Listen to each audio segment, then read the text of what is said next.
31a, 6 lines from the bottom. Tana Rabbanan.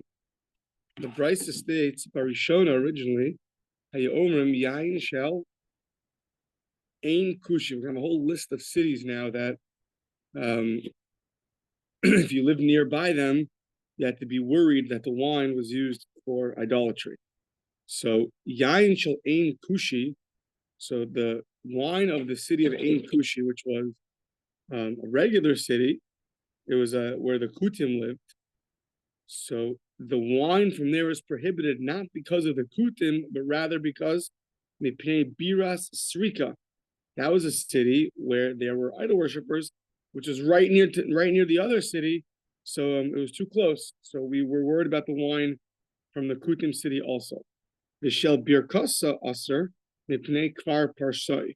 So the town of Birkasa was another town of where the Kutim lived.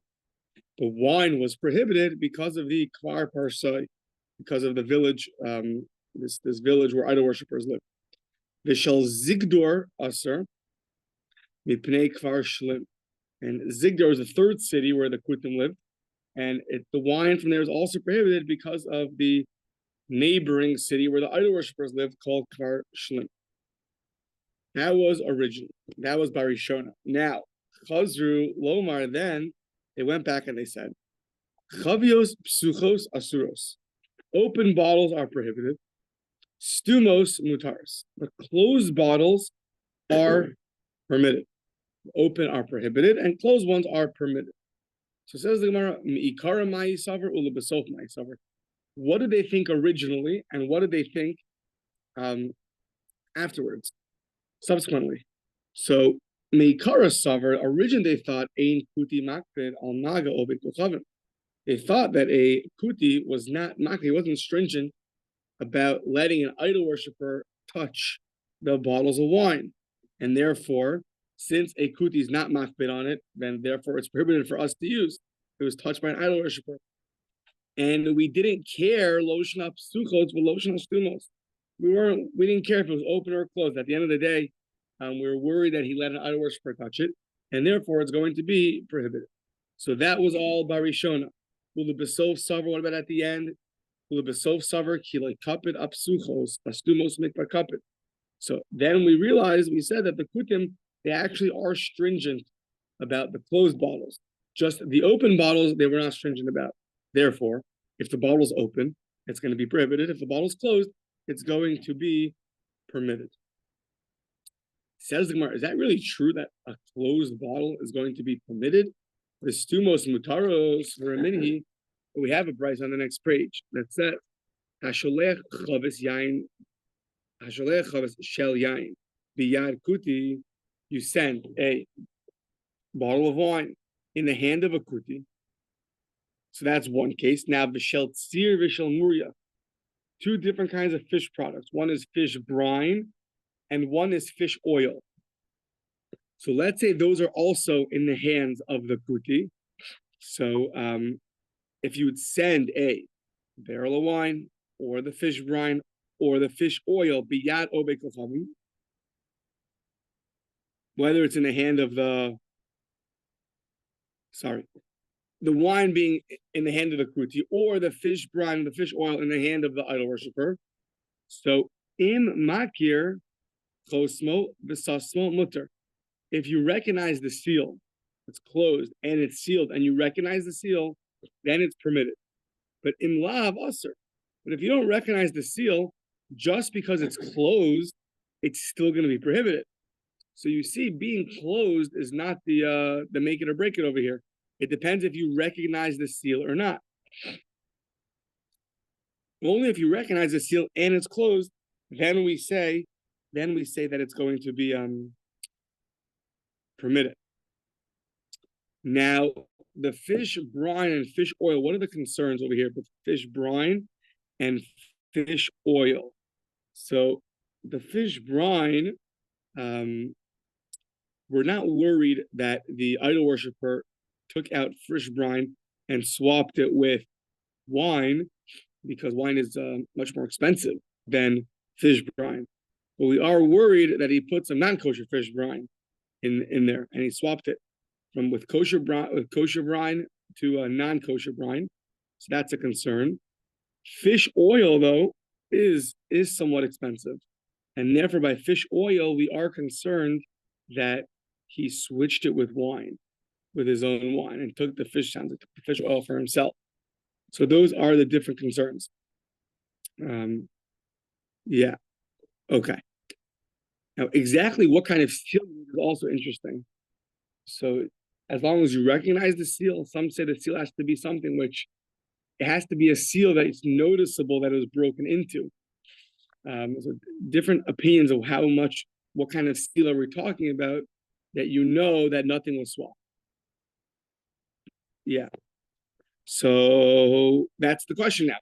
Is closed, did they make it or break it, or no? It has to be sealed and closed. The contradiction. Rabbi Zera lo kash. It depends. Kan be'ir, kan b'derech. It depends if you're in the city, or it depends if you are on the path. What's the difference? The city has a lot of people there, so he's going to be nervous to swap things in the city when people are looking. But b'derech, when you're on the path and no one's really there, there's a larger concern. So where there's a larger concern, you need more stringency, such as a seal. When you're in the city, the fact that there are people there, that's enough of a fear that we're not concerned he's going to switch it, and therefore, as long as it's closed, that's going to be enough.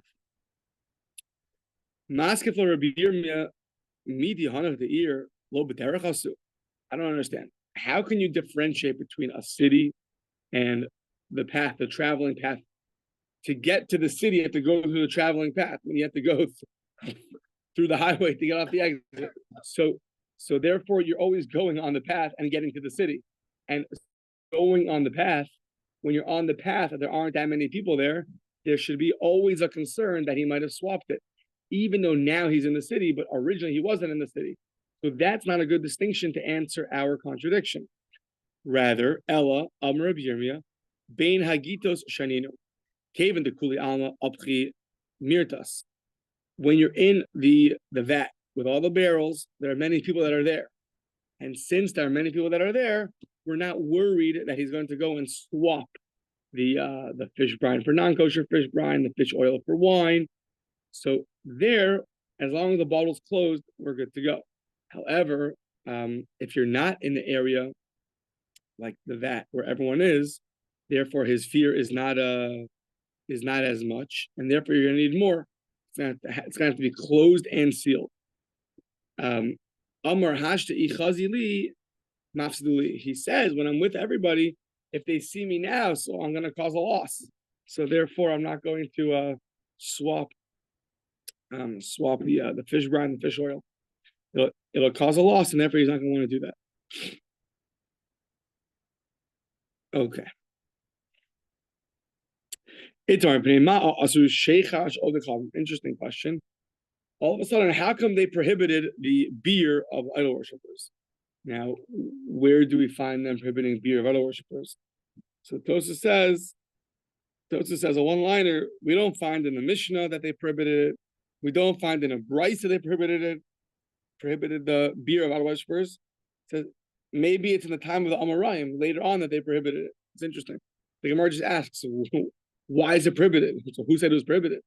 So it sounds like they're saying maybe it's a later prohibition. Either way, Rami Bar Chama Amar Rabbi Yitzchak. So remember, Chama said the name of Rabbi Yitzchak. Mishum Chasnos. The reason why they prohibited it is because of intermarriage. They didn't want, just like we'll see with bread later on, they didn't want that you're going to drink the beer of the idol worshippers. You're going to start mingling with them, and then you might end up intermarrying. Rav Nachman Amar Mishum Giluya. It wasn't because of intermarriage, it was because it was left uncovered. So on that it was left uncovered, when, how? Gilui Demai. How is it uncovered? Ilema Gilui Dinazaisa. If you want to tell me that it was left uncovered when the beer was still in the vat where it was being made, says we also do that. Ananami Maglina. We also leave it uncovered. Nothing wrong with it being uncovered, because a snake is not going to go drink the beer, and therefore it's not going to put its venom into the beer. So the fact that it's uncovered, that's not a reason to prohibit it. Okay, the Ella the ela de chavisa, so maybe it was uncovered once it's already in the barrel. Okay, ananami maglinan, we also uncover when it's in the barrel, because once again, we're not worried that a snake's going to drink beer. So, lo tzricha ba'asra de matzlumaya. So it must be a place, it must be that we're worried it was uncovered in a place that they would keep the water out for a long time until the water was clear, it was diluted, it was clear. Then they would pour the water and onto the hops and make the beer. So that water that was left out, that might have venom in it, and then when it's poured into the beer, now the beer might have dangerous venom in it because of the water that was left uncovered. So that's why, according to Rav Nachman, the beer is uncovered and therefore it's prohibited. Okay, so now, Elamayat, if that's true, that we're worried that when water is left for a long time, that there might be venom. So Elamayata Yashan Tishtari. Then any water which was left out for a long time until it got, I guess, into a status of old, whatever old is, but so it should be permitted. Why? Because since it lasted for such a long time until it got older, so if it would have had venom in it, then it would not have lasted. The fact that it lasted this long is a sign, it's a proof that it didn't have any venom in it. So Elamayata Yashan Tishtari. The Amar Rabbi Chanina, Yashan Mutter. That old water. I don't know exactly. We have to see later. It sounds like it's from later on. What's that? How do you get to old water? How many days, how many years of old water? But either way, when water aged, I don't know how water ages, I don't know. When it gets to a certain level, it's going to be permitted, because if it would have had a venom in it, it would not have let it last this long. Ein manicho liyashe. Water cannot, the venom would not let the water age. Same thing by if it became vinegary. Hichmitz mutter. Why? Ein manicho lahachmitz. It doesn't let it get to that stage, because if it would have had venom in it, then it would not have got to fermented. Yes, or not vinegary, fermented. Yeah. Okay. So now, what is the reason why uncovered? So what is he from here? Uncovered water really is fine if it lasted a certain period of time. So what were we worried about earlier? That he was worried about water being uncovered. If it lasted long enough, it should be permitted. So Gemara says, you're right. Gzeira yashan atu chadash. They made a gzeira, a decree. Old water is too confusing with new water. If you're going to allow that water, you might allow that water, and the new water has venom in it. Okay. Rav Papa mafikin le la bava de chanusa the shasi. They would bring out, I think, beer, no? Yeah, they'd bring out beer to Rav Papa outside the store of the idol worshiper, and he would drink it. Because he held you can drink the beer, because it's beer now, so there's nothing to worry about. So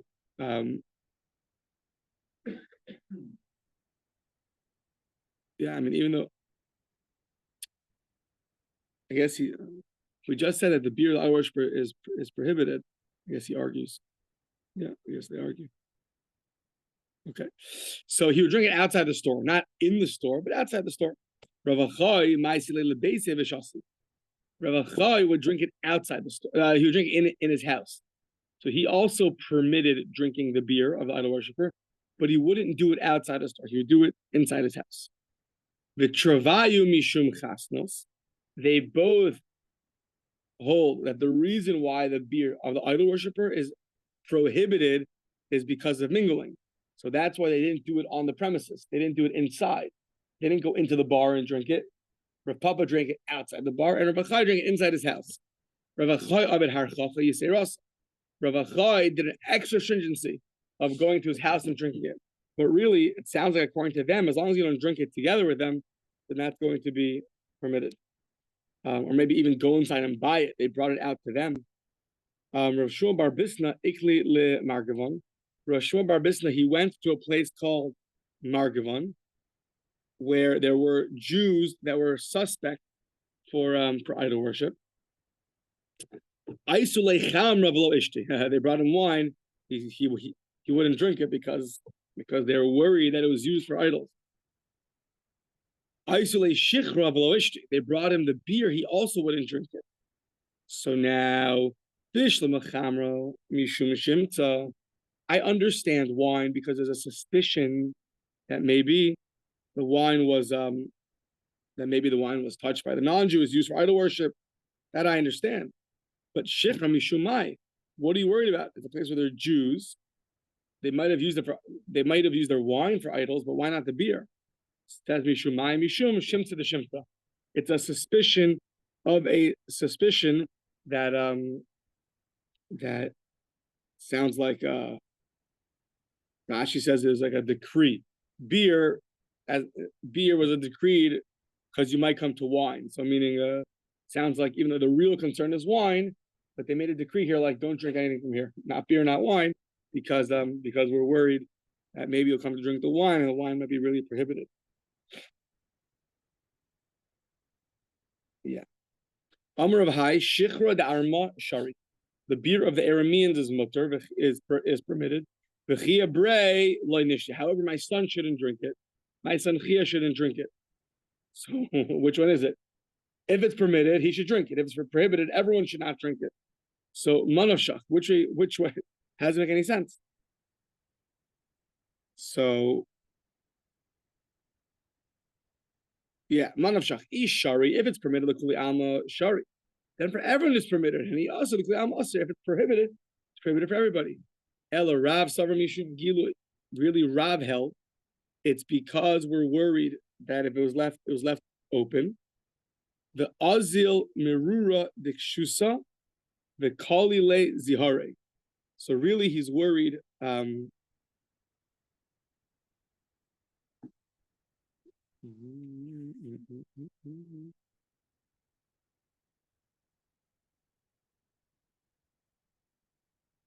Really he's worried it was left open. The Azil Merura Dikshusa and the right, I guess maybe really the venom did go in, but the bitterness of the hops went the Kollel Zihare. It went and it took like the strength of the venom, and it lowered it, and therefore it's not going to have the power to really affect anybody. So meaning really it should be permitted. It should be permitted because even if it was left open, and even if there's somehow venom got inside it, but the strength of the hops would basically take away the danger of the venom. However, that's only for a healthy person. Videlaki malkile tfei. The person is sick already, it could cause them harm. So for a healthy person, not much to worry about. But this watered down venom could hurt somebody who's sick. And therefore, my son Chia Bre, who's not feeling well, he's sick, he should not drink this. Really, it's permitted, but there's still some concern that if you're sick, it might damage you more, and therefore, that's why he prohibited it for his son. Amar Shmuel, Kol Hashratzim Yeshlam Eres Shel Nachash. Amar Shmuel, Kol Hashratzim Yeshlam Eres. So sounds like all the creepy crawlies, all the insects have venom. However, Shel Nachash Mamus. Shel Shratzim Eino Mamus. The snake venom kills, the other venoms don't kill. Amar Le Shmuel Lechia Bar Rav. Amar Le Shmuel Lechia Bar Rav. What's Bar Aryeh? Son of Torah. Son of Torah. Okay.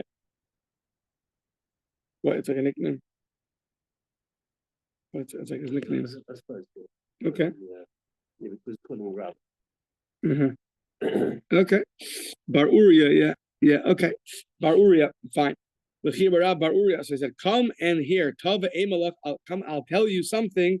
Milsama al Yasa Dahavi Amar Rav Avu. that your father Rav would say over. Hachi Amar Ravuch, this is what your father would say. Hani Aramai. It's funny, this is like the special teaching that your father would say over.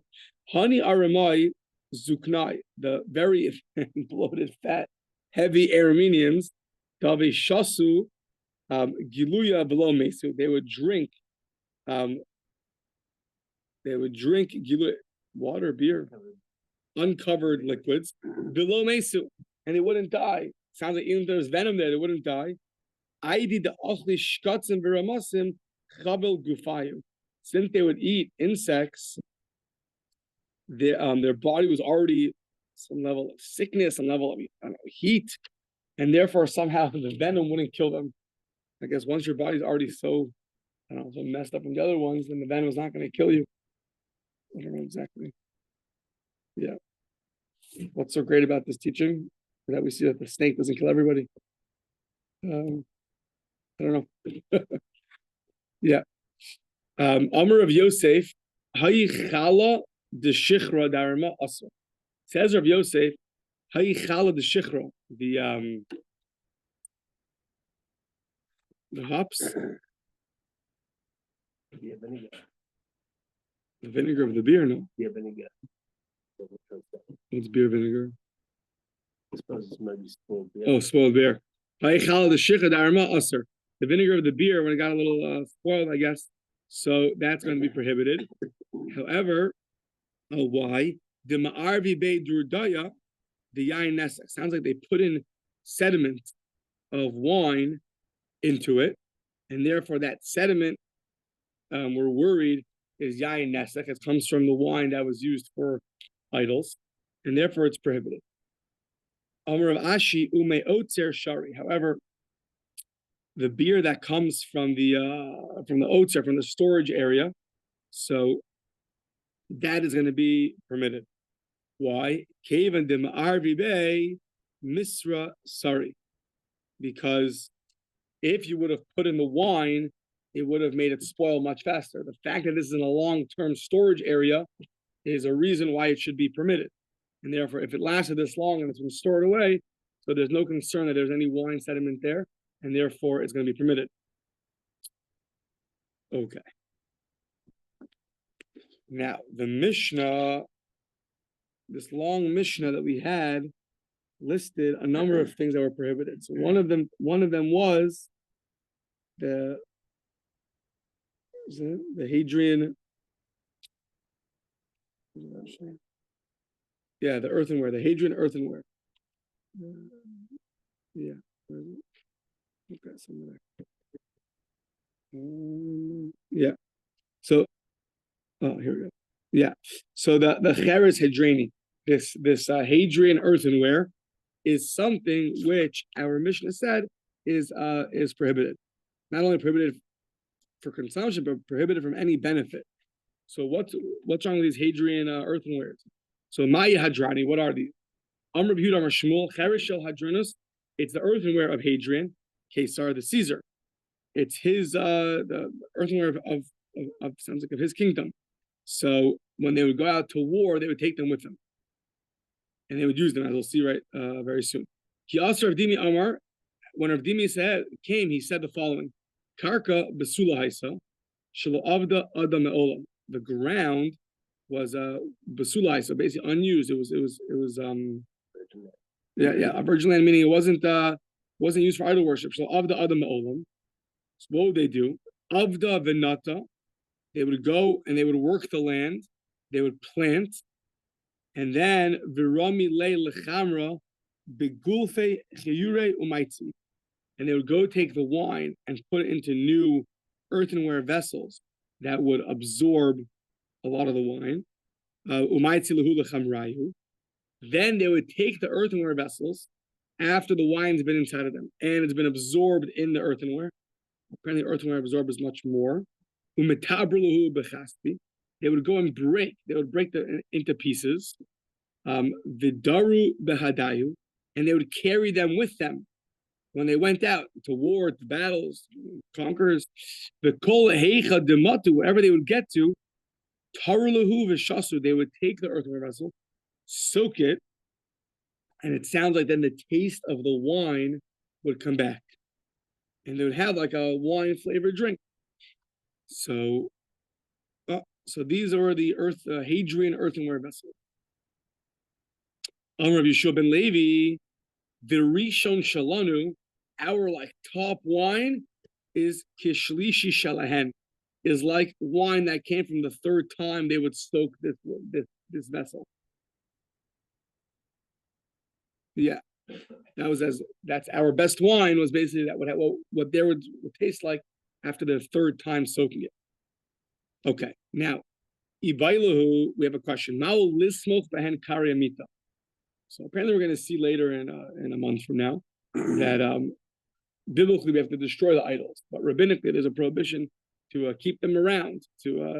So now you're taking this earthenware and you're using it as the footstool of your bed. So mahu lismoch ben karimita, is that rotse bikiyumo al yidei davar acher shari? You're keeping it around, but you're keeping it around as a footstool of your bed. So maybe that's permitted. Or no, it's still prohibited because you're still keeping around things that had wine inside of it that was used for idol worship. So if you would keep the earthenware for the earthenware itself, that you can't do. But you're keeping it not for it itself, or you're using it to hold up your bed. Is that permitted or is that prohibited? So let's see. Toshma. The Rabbi Eliezer, Rabbi Yochanan. Chad Osir v'chad Shari. One said it's prohibited, and one said it is permitted. Yeah. One said it's prohibited, one said it's permitted. Okay. Meisvei. Now we're going to bring a question. Hadardarun v'harok ba'os. So different kinds of like mini bottles or a mini leather flask. Things that hold wine, those that belonged to the idol worshippers. So, Hadardorin b'harok ba'os shall ovdei kochavim. What happens if you have these flasks, these little bottles that belonged to the idol worshippers? However, the wine inside was Jewish wine. Yain shel Yisrael kanus bahen. Asur b'shtiya u'muter b'hana. It's prohibited to drink from it, but it's permitted to get benefit from it. So now, Heir Shimon ben Guda, Lifnei beno shel Rabban Gamliel. Shimon ben Guda testified in front of the son of Rabban Gamliel about his father, Al Rabban Gamliel, Sheshasa mimenu ba'ako, that he drank from one of these bottles in the city of Akko. And they did not agree to him. We'll see who the they is. And they did not agree to him. But what do you see? He drank from it. So, no dos shall ovdei kochavim, the flasks of the idol worshippers. Rabbi Shimon Gamliel Omer Mishum Rabbi Yeshua ben Kusai Asur lasos mehen shtichin l'chamer. You cannot take it and make it into a saddle of a donkey. Oh, so now you have something which is a flask, which has absorbed in it wine of idol worshippers. You now want to use it as a saddle of your donkey. Can you do that? That's very similar, maybe almost exact same thing as using the earthenware and using it as the footstool of your bed. And yet we see that Rabbi Shimon Gamliel said in the name of Yeshua ben Kusai, it's prohibited to use it as a saddle of a donkey. So what do you see? This sounds like one of those two opinions of Rav Yochanan or Rabbi Eliezer. The one that said it's prohibited, this goes like him, and the one that said it's permitted, it's a question on him. So how is he going to respond? According to this reasoning, kankanim, the bottles, flasks, the actual flask itself, kankanim of the kochavim, litzeru lemizvan. They should be prohibited from selling at all because they themselves absorb the wine of the idol worshiper, and yet you could sell it. So, yeah, and yet you could sell it. So Ma'ishna nodos. What's the difference between the nodos? Umayishna kankanim. What's the difference between the flasks and the barrels? At the end of the day, why are you prohibiting one to be used as the saddle? On the other hand, you're allowing the other one to be sold. What's the difference? So Amarava Gzeira Shema Yifka Nodo V'yitferenu Al Gabe Nodo. So now, really, we're worried. It's a local worry. What's going to happen? The saddle of the donkey is going to get ripped, and then you're going to take it from the donkey, and you're going to sew it up. You're going to sew it up back on your flask. Your flask got ripped, and you're going to need the saddle, that material, to be used for your flask to sew it up. And now what's going to happen is when you're going to put your wine, a Jew's going to put wine into it. It's going to absorb the flavor of the yain nesach, of the wine that was used for idols, and that's going to be a problem. So the material that's used for the saddle is a special decree, because we're worried if your leather flask rips, you're going to take the non-Jew's flask off the saddle and use it for yourself. Therefore, we prohibited using their flasks as a saddle. So therefore, it's a local concern, and it's not really relevant to our case, our question of the earthenware vessels. Here, it's a special concern, a local concern by a saddle. You might use that and go and sew up your leather flask with it, and therefore, that's a special prohibition over here. Now, according to the opinion that says you cannot keep it around even for another purpose, such as using it as your stool of your bed,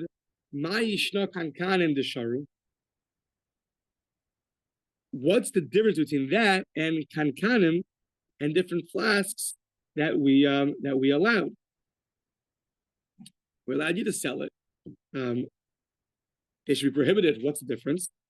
Amarlach Hasam over there, Leise leisura be'ene.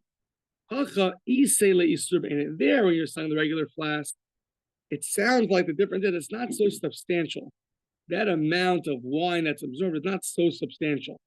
However, here, sounds like in the Hadrian flasks, they were like really, really absorbent. The earthenware material really absorbs. And therefore, that's a substantial amount of absorption that it would be enough to prohibit using it even as a footstool of the bed. Yeah. So now, on this story, in the middle of this brisa, we mentioned that Shimon ben Guda testified in front of the son of Rabbi Gamliel that Rabbi Gamliel would drink from these different flasks of idol worshippers, and they did not agree to him. So who's the they? Who's the? So let's see. Viraminhi, the brisa says, Yain haba birukbaos shel. Wine that came and sounds like another form of a container of the idol worshippers. Yeah. Us, the bottles of idol worshippers, asr b'shtia is prohibited to drink from. However, umutar behana, but it is permitted to get benefit from it. And now, in this version of the brisa, this brisa says, "Hey, Shimon ben Guda lifnei beno Rabbi Gamliel." Here, Shimon ben Guda. Here it's with an ayin, Guda. There is with an aleph. Lifnei beno Rabbi Gamliel al Rabbi Gamliel shasas mimenu ba'ako. He drank from these in Akko. V'hodulo, and they agreed to him. So here they did agree to him. There they didn't agree to him. So which one was it? So what does it mean in the first brisa? Ma'i lo hodulo. They didn't agree to him. It means the ka'amar hasam kol siyato aval beno modile. Really, the difference is that lo hodulo was his colleagues did not agree to him, but his son did agree to him. And this brisa that says he agreed to him, or really they agreed to him, it really sounds like it's referring to his son, the hodelo, yeah. That he agreed to him. So the colleagues disagreed, but the son agreed. That's one answer. Ibayisema, Guda Lachud, the Goda, the Guda Lachud, one's with an Aleph and one's with an Ayin. So they each have their own versions of what happened, but it's not a contradiction. They're different people. 1 second.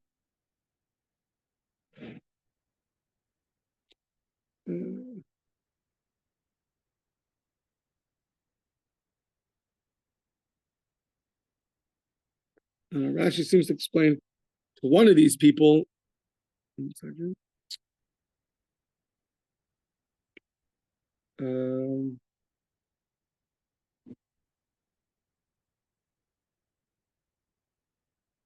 Hodu lo.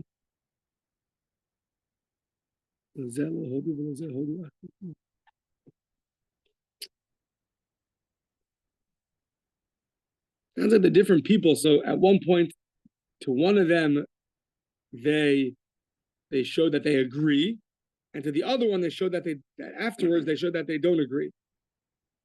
So at different points in time, they agreed. They showed their consent to Guda, but not to the other Guda.